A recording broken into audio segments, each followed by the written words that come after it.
acara baca puisi di Taman Ismail Marzuki.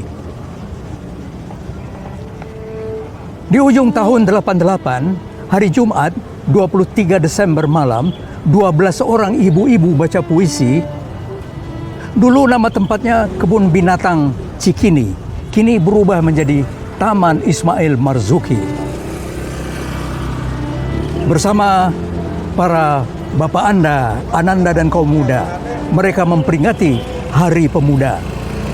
Mereka ibu-ibu pendidik, psikolog, ekonom, wartawati, ustadzah, perancang bunga, doktor mikrobiologi, aktris teater, penerbit, pekerja sosial dan penyanyi yang sehari-hari sibuk dengan pekerjaan mereka di sebuah kota yang ruwet dan padat keadaannya.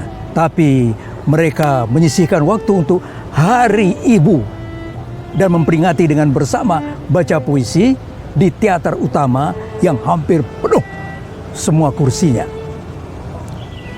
Puisi yang dibacakan semua karya penyair Indonesia tahun 30-an sampai 80-an jangka karyanya.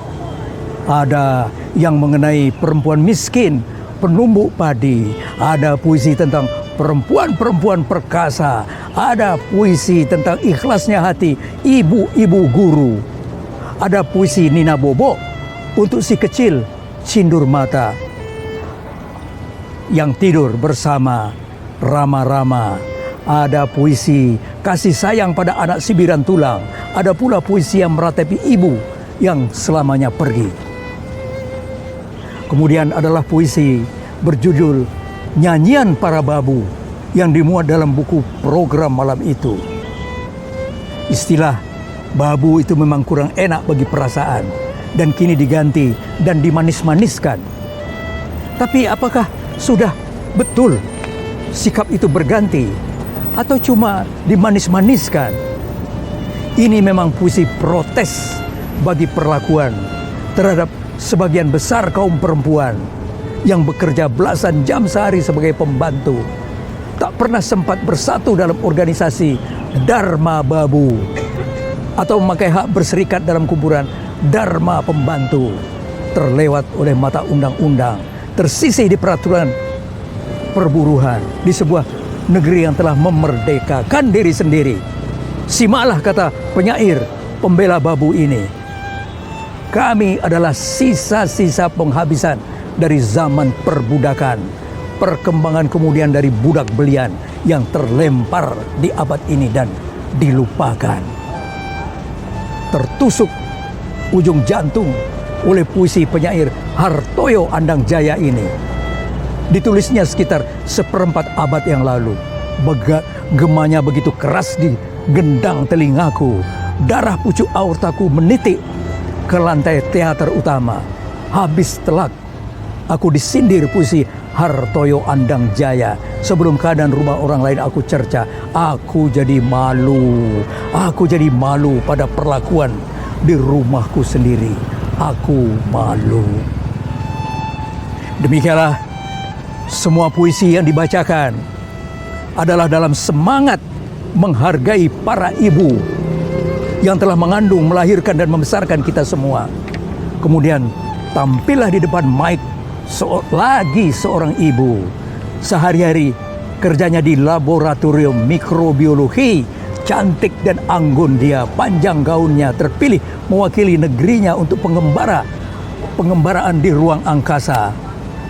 Kelak pada satu ketika, kini dia memegang lembaran puisi berjudul Manusia Pertama di Angkasa Luar, ditulis penyair Subagio Sastrowardoyo pada tahun 61. Ketika itu astronot lebih banyak ditemukan di buku komik ketimbang di dunia nyata. Ketika Subagio menulis puisi itu, Pratiwi Sudarmono masih dalam umur anak-anak. Dan tak terpikir tentunya oleh penyair ini bahwa seorang calon astronot Indonesia 27 tahun kemudian akan membacakannya dan dihadirinya pula. Karena astronot dalam imajinasi Mas Bagio adalah seorang laki-laki, maka berubahlah kata ganti dalam puisi yang dibacakan Pratiwi, dan mari kita simak dia kembali. Subagio Sastrowardoyo, manusia pertama di angkasa luar. Beritakan pada dunia bahwa aku telah sampai pada tepi, dari mana aku tak mungkin lagi kembali. Aku ini melayang di tengah ruang, di mana tak berpisah malam dan siang. Hanya lautan yang hampa di lingkung cemerlang bintang. Bumi telah tenggelam dan langit makin jauh mengawang. Jagat begitu tenang, tidak lapar, hanya rindu kepada istri, kepada anak, kepada ibuku di rumah. Makin jauh, makin kasih hati kepada mereka yang berpisah. Apa yang ku kenang? Masa kanak, waktu tidur di dekat ibu dengan membaca dongeng dalam mimpi tentang Boto dan raksasa, peri dan bidari. Aku teringat kepada buku cerita yang terlipat dalam lemari. Aku teringat kepada bunga mawar dari Elisa yang terselip dalam surat yang membisikkan cintanya padaku. Yang terselip dalam surat yang membisikkan cintanya padaku, yang merasa, dan kini tentu dia berada di jendela dengan Alex dan Leo. Itu anak-anak berandal yang kucinta, memandang langit dengan sia-sia, hendak menangkap sekelumit dari pesawatku, seleret dari perlawatanku di langit yang tak berberita. Masihkah langit mendung di bumi seperti waktu kutinggalkan kemarin dulu? Apa yang kucita-cita? Tidak lagi cita-cita, sebab semua telah terbang bersama kereta ruang ke jagat tak berhenti.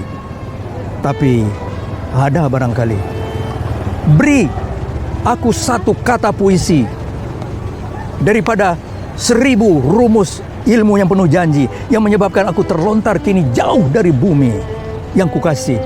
Angkasa ini bisu, angkasa ini sepi, tapi aku telah sampai kepada tepi, dari mana aku tak mungkin lagi kembali.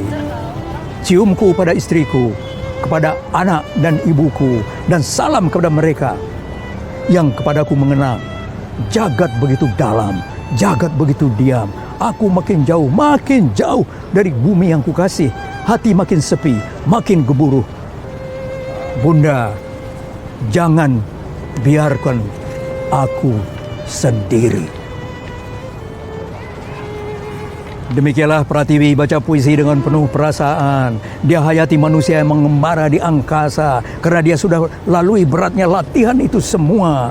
Sebagai ibu telah berlatih berpisah dengan Ananda, sebagai istri berlatih berpisah dengan Kakanda, bertarung dalam berbagai andai dan tanya. Di atas sana mana kiblat arahnya, masalah takdir dan ketawakalan. Pratiwi jadi begitu sangat dekat pada Tuhan. Dengan penuh emosi dia bacakan itu puisi. Imajinasi jadi penghayatan dalam sekali. Hadirin terpukau menyimak Pratiwi. Semoga kelak ada seorang perempuan Indonesia menjelajah di atas sana. Bukan untuk berbangga-bangga, tapi untuk kedalaman ilmu yang bermanfaat bagi manusia. Dan itu adalah kita. Dan untuk itu kita berdoa baginya. Dan untuk itu kita berdoa baginya. 1990